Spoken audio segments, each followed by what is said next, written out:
Geoff, the CEO and creative director of Line 58 Branding and Web Design. Line 58 is a nationally sought-after brand strategy studio working with visionary small businesses on inspiring projects. Whether it's a startup or an established venture, Geoff brings an entrepreneurial sensibility to every project. Line 58's branding and packaging work includes iconic local brands such as 80 Gill for Men, Atomic Burger, as well as international retail brands like ProMaster. He has some examples I'll show you in a minute. Beyond his work at Line 58, Geoff is very near and dear to our hearts because he helped launch our parent organization, the Urban Conservancy, and also helped found Stay Local in 2003. So we're very excited to have him speak here today about branding and packaging, and he will give you a full rundown. So please welcome Geoff Coates. Thanks so much. I got to hear a little bit of the conversation this morning, so I think it'll be a nice dovetail here. That seems to be some really good sort of tactical advice, and what I'm going to do is try and pop up a little bit and talk a little bit more at a strategic branding level. So, for those of you who don't know, I'm Geoff Coates, work with Line 58, and we're a strategic branding studio here in New Orleans. And we work in a lot of different ways, but basically the bottom line is that we work with our clients to grow their top-level revenues and grow their businesses. And the way we do that is by working on complex problems around brand strategy and differentiation in the marketplace. So everything from print work to environmental graphics to web and mobile to packaging.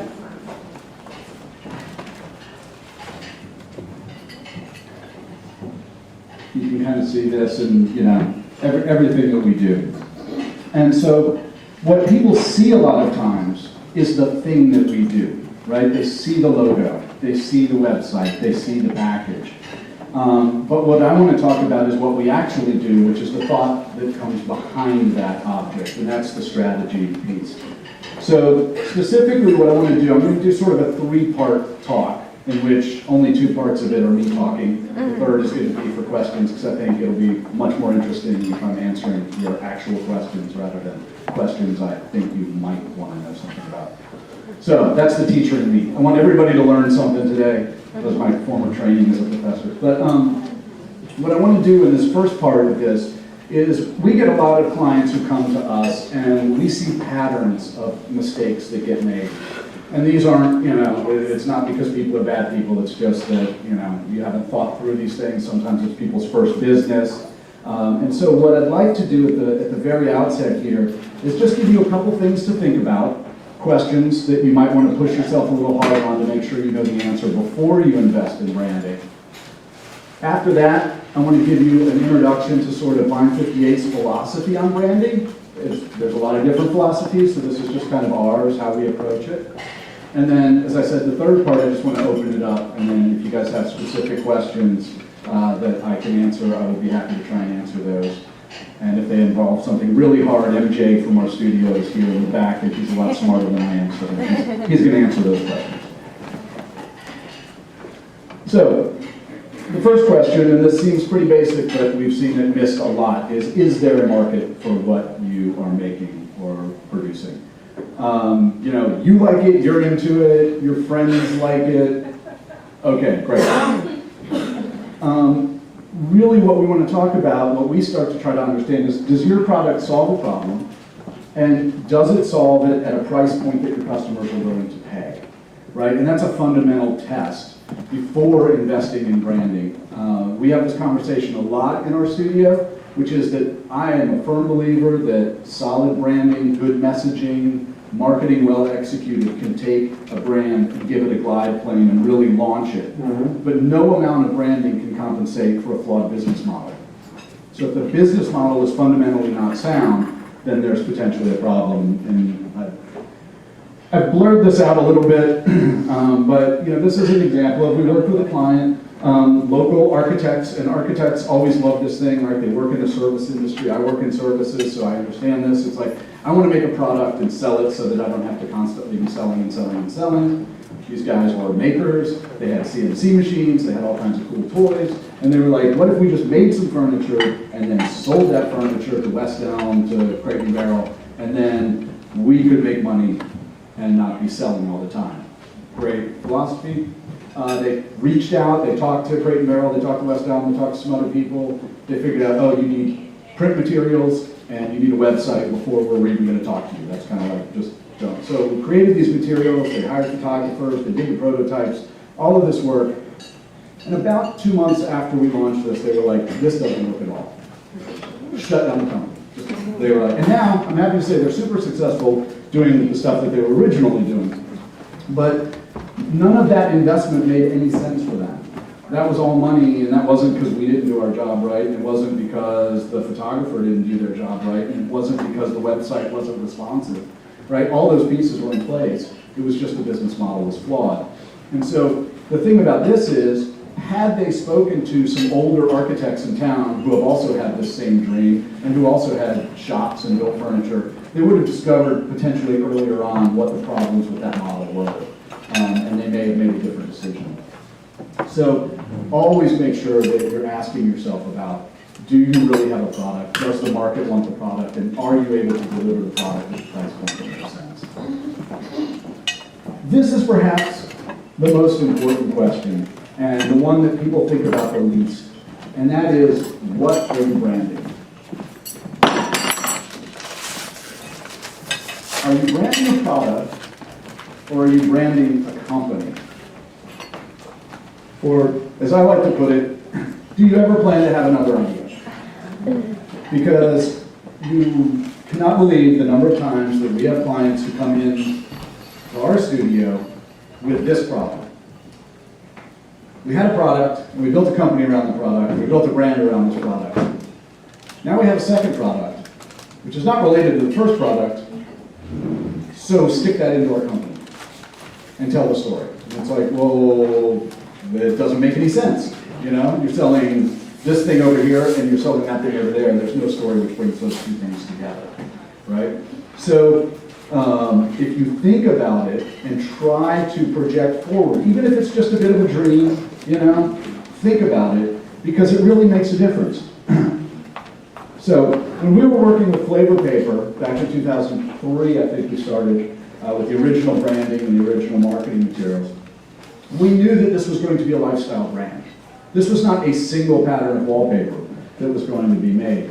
And so the brand for Flavor Paper was built to accept the expansion, right? And so, for instance, when you look, here's a showroom up in Brooklyn now, and these are all the different types of wall coverings, right? Because now it's not even all wallpaper. There's wallpaper, there's digital graphics, and those pillows are products as well, right? And so by knowing what you're building, are you putting your money into building your company, or are you putting your money into just marketing a single product? Because you'll make different decisions.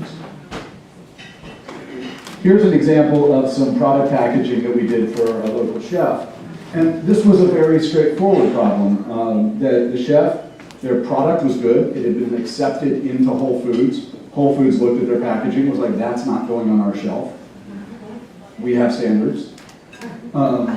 And so basically they paid us to redesign that. So if you'll notice, there's a little tiny NOLA Foods at the top, but we didn't really design a brand. This was about designing labels to get the product on the shelf in a very short period of time.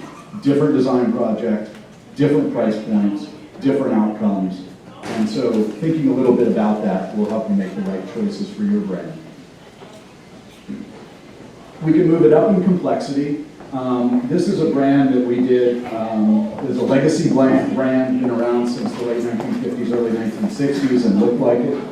It had a problem in that it had products at many different price point and quality points, but they were all under the same brand. There was no differentiation. So some of their products were a great buy, and some of their products were, you know, cheap, because people need cheap stuff sometimes, right? So thousands of SKUs, literally thousands and thousands of SKUs. And so we had to build a brand system that could hold that. And so if you look at this, what you start to see is some of the packaging is red. That's a professional level product. Some of the packaging is yellow. That's a more active hobbyist level product. But it took a lot more thought. It's more of a brand system. And so thinking about that, helps you make those decisions about how to actually create the brand.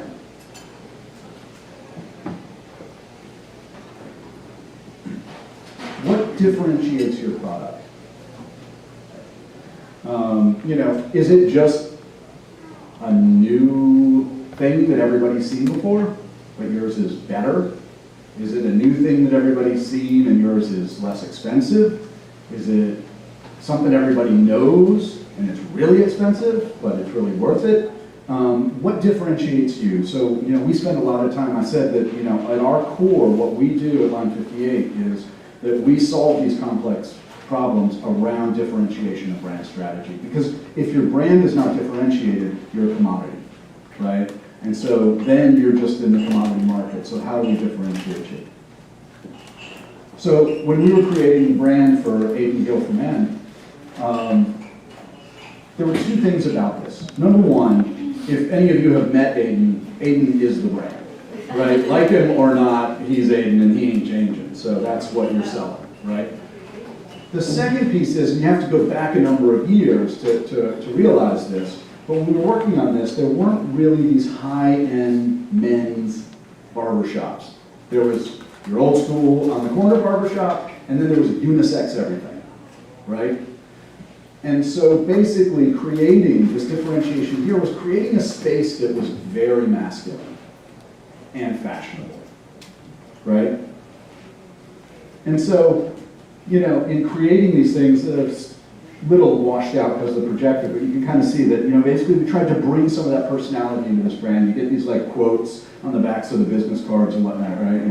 One style is an idiom arising simultaneously or spontaneously from personality, but deliberately maintained. That's like sort of Aiden. He loves this kind of stuff.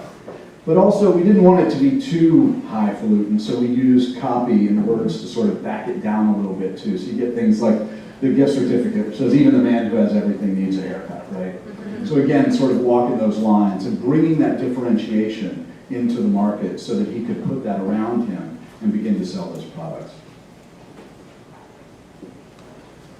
This is a great one. What information do customers need to understand your product? If you're a maker, if you're someone who's always in your store or at your restaurant or whatever, right? You can fill in all these gaps, right? And so you know the story and you can kind of jump in. But it's really great up front to put some time into thinking about what information, if I wasn't there, if this is going to sell in a retail location where I'm not, how do I differentiate that? How do people understand what that is that makes it different? So that as you're designing things, as you're building your brand, you at least know, I need to build something that communicates X, right?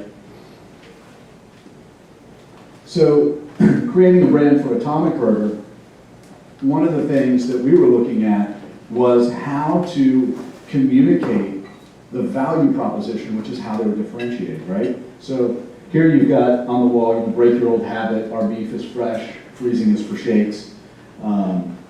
Here's a screenshot of a website, fast food done right, house ground daily, our beef is fresh, freezing is for shakes, right?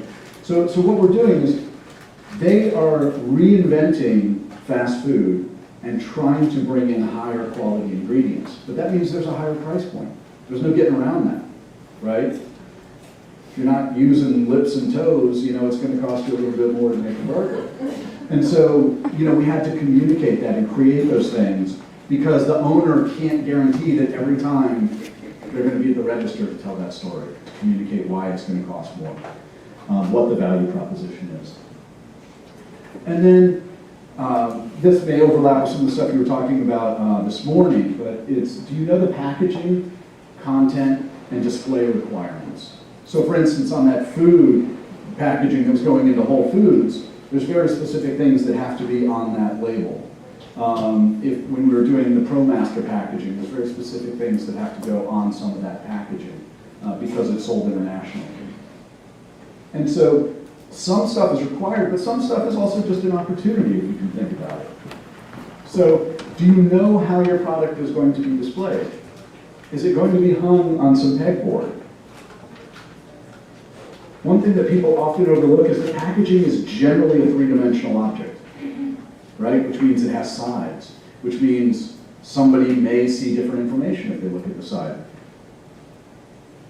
If you look, so again, by asking some of these questions, here's some of these ProMaster packaging that you're looking at here, right?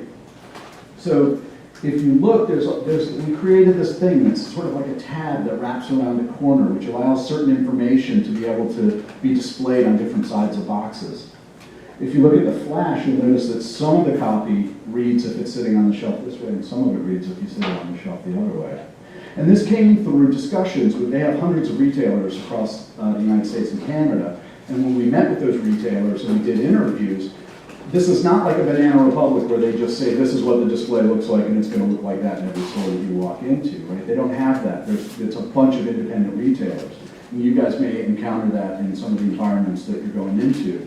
And so basically what they said is some guys are going to put this on the shelf. Some guys are going to take all those tripod boxes and make a pyramid out of them in the middle of the floor.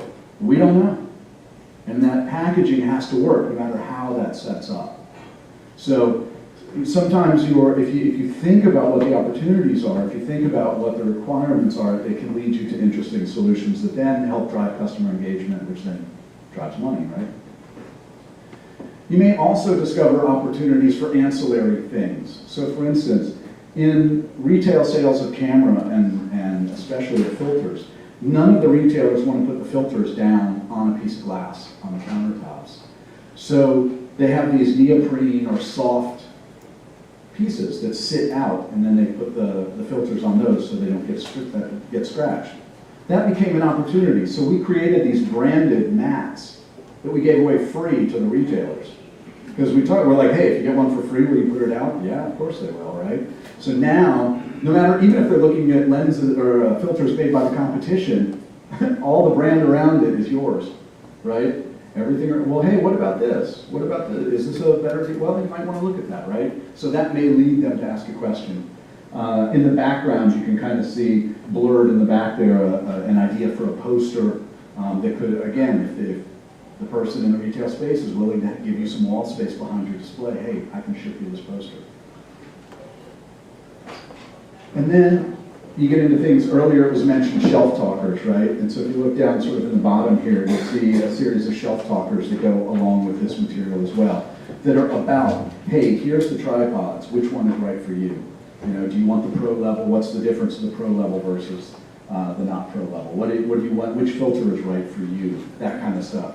So if you ask some questions of your vendors, of your retail outlets, and you find some of these opportunities, you may find places for your messaging. And then if you've thought about, going back a moment, if you've thought about what needs to be communicated and what differentiates you, then you know what to put on that card. And so that's how that kind of ties together. So now what I want to do is take just a few minutes and give you an introduction sort of to the branding philosophy, the way I see it, and then open it up to questions for, you know, anything you want. If I have an answer, I'll give it to you. So the biggest differentiator for me, and the biggest thing that I think most startup businesses, and even some pretty well-established ones, get wrong, is ideas versus things.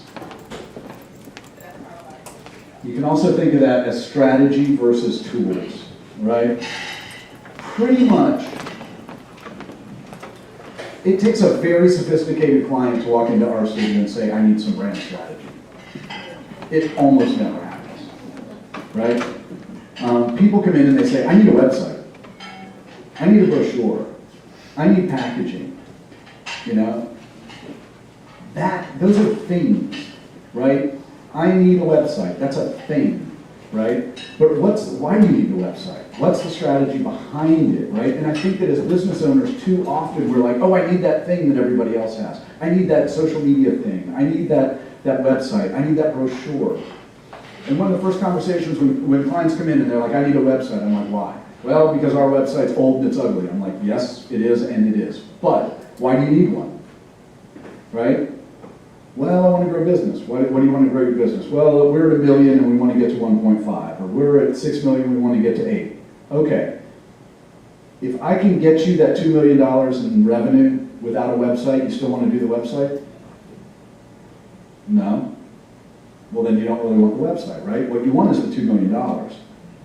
So if you think about the strategy and only invest in the tools when you understand what the tool is supposed to get you and how that tool is going to make the return on investment, the ROI that you need, you'll think about all this stuff in a much, much different way. And you will not be throwing away, I don't care if it's $2,500 to, the kid in the coffee shop who's going to make your website, or whether it's $45,000, for an e-commerce site, whatever it is, you're wasting it. So you guys may have encountered these questions. They've been kind of hip and cool lately, but I think they're worth repeating. Who are you? What do you do, and why does it matter? You need to be able to answer those questions to build an effective brand. And almost everybody can answer the first one because they know the name of their company. Most people can answer the second one. Very few people can answer the third. And it's the why it matters. That's the really important one, right? Even if it is trendy, it's still important. Now, why is part of this so tricky, right? I always, people are like, branding, what is it? I don't know. I haven't figured it out yet. But one of the problems is it can be so many different things. And that's why it's important for you as a business owner to make your own thoughts about which of the pieces you need, because you can spend a lot of money on any one of these pieces, right? So, some people think of the logo when they think of a brand. Some people think of color palette. Some people think of personality. Some people think of typography. Some people think of the clarity of the messaging. Some people think of the brand promise. Some people think of support policies or the ease of use. Those are all parts of your brand. But very few companies, and especially startups, can afford to address all of those at the beginning, or all of them simultaneously. So it's very important to think about when you're talking with someone about branding. If you're going to a design studio to ask them about building your brand, they're probably not going to talk to you about your support policy, although that may be the most important part of your brand. So to know that going into it is really important. And, I use this as an example a lot. No one has ever brought the Zappos website to our studio as an example of a cool website, right? Nobody, they always bring us like, I want it to look like Apple. And I'm like, great, so does everybody. But this is really effective branding. This is really, really strategic and really, really effective. Why? What was the brand problem that Zappos had when they were starting out? They're trying to convince people to buy shoes over the internet. How am I going to buy shoes I've never tried on? That's crazy. No one is going to do that, right? Free shipping, free returns, free shipping, right? Words can be your brand. Tell people what's compelling. Tell people what they need to know. Another great one, I love these guys, Rackspace. They sell web hosting. It is the most boring commodity thing ever. It's a race to the bottom. How cheap can I get it? I don't ever want to think about it until it doesn't work. And then you call, and then you get support that sucks. And then you're really upset, because now you don't have a website and you don't have anyone who's supporting you. So these guys built an entire company around this idea of fanatical support. They saw a differentiation in the market, the place that they could own in the marketplace by coming in. And they grew, and they grew. And they're a great company. But they knew their brand, right? They knew what differentiated them. So this goes back to that thing of know where are you making a difference. That's the most important thing. Where are you making a difference? Where are you doing something better than someone else is doing it? Doing it differently than someone else is doing it? Doing it less expensively than someone else? Those can all be, there's many, many different things you can differentiate on. Price, service, features, And always, always, always ask yourself, not sort of what do I want, which leads you to website, brochure, packaging. But always start with the question, what do you want to achieve? What's the goal that you're trying? Are you trying to put more people in your restaurant on off nights? That's what you want to achieve. Now, you can be agnostic about how you achieve that, because now any tool is the right tool if it delivers those seats, butts and seats, right? And the key, and this is what's so frustrating, I think, about you know, the industry that I'm in, we have people come to us all the time who are like, well, I spent all my money and I didn't get anything, right? And that sucks. It sucks for them and it sucks for us. Because, you know, it's an industry where there's, you know, there's a low barrier to entry, shall we say. You know, basically what I say is like, anybody with a laptop in a coffee shop is a brand studio. Any two of them who happen to meet each other are a digital agency. And for you guys who, you know, they can put up an awesome website, right? And you know, it's hard to tell the difference. It's hard to know who's selling what. And you can put a lot of money into something and not get something back. And so if you don't know what you're trying to achieve, this is my point, if you haven't decided what those metrics are, then any amount of money you spend is going to be wasted. Every penny you spend on social media that projects the wrong message is wasted money. Every bit of money you spend on your website that doesn't communicate the value of your product is wasted money, right?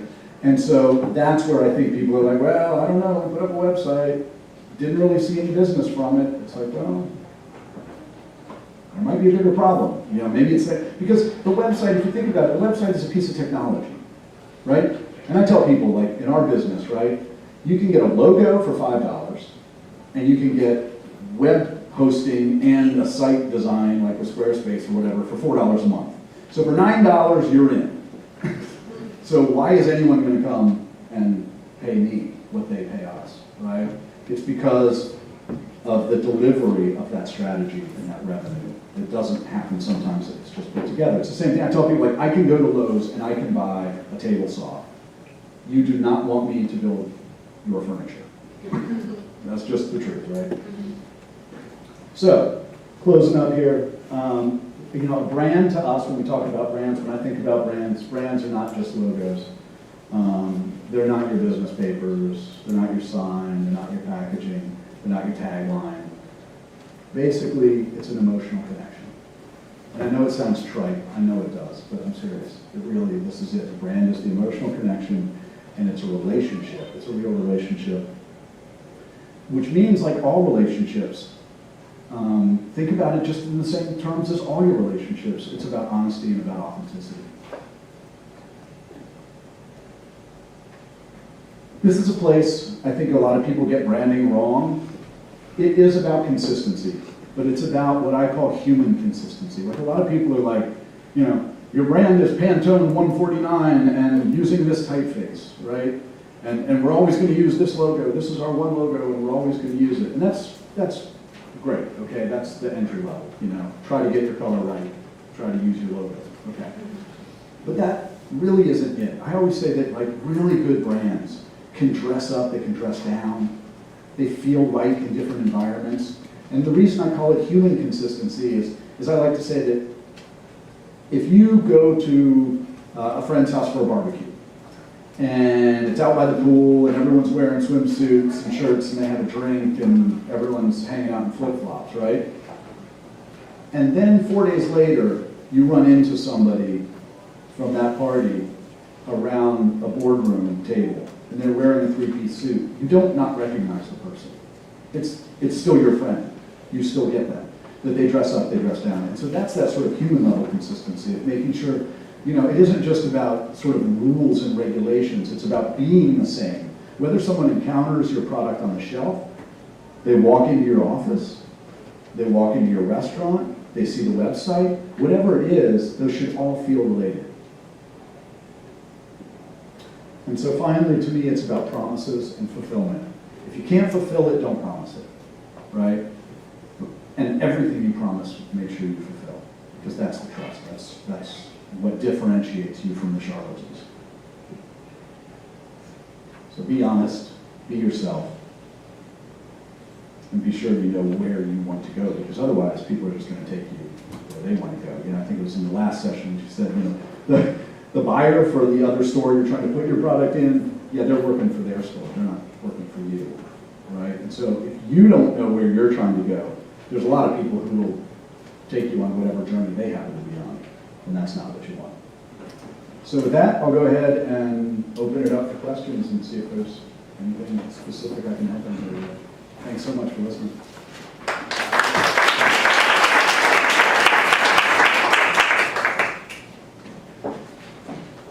Yeah.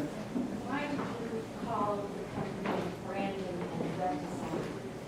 Web design is a tool or a thing, and so that's an interesting contrast to me and what you just talked about. Not a criticism, I mean. No, it's a great. Sound like you know what you do. It's a, no.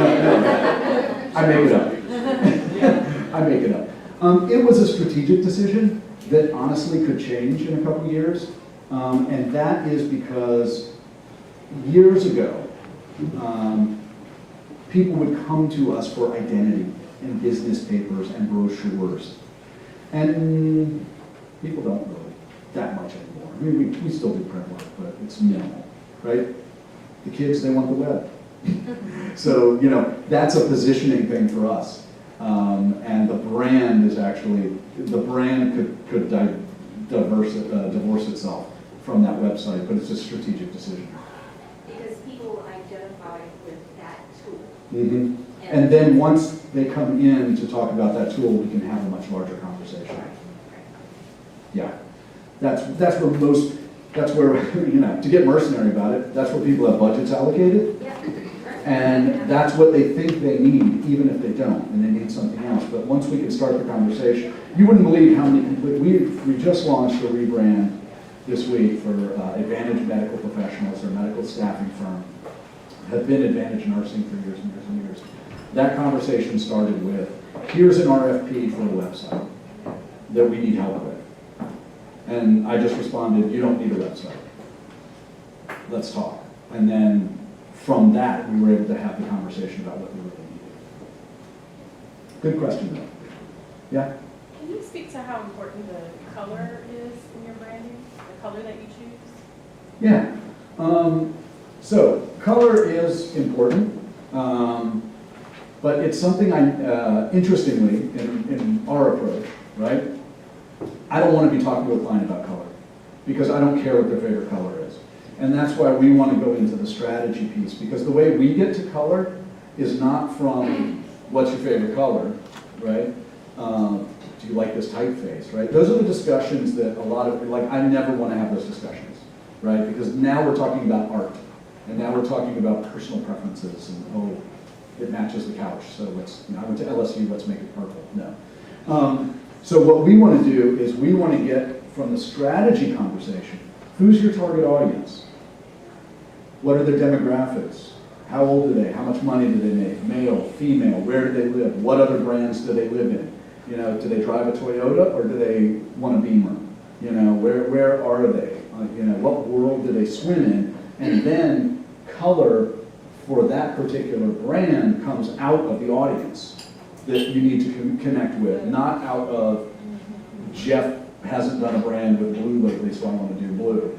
Or the owner of the company really loves mauve, said nobody since 1983. Does that help? Yes. I was asking about affordability. Do you work with many startups? Yes, we Do you do. have a space for them? We do. We are not a low-cost provider, though, so it's one of those things that has to be fit.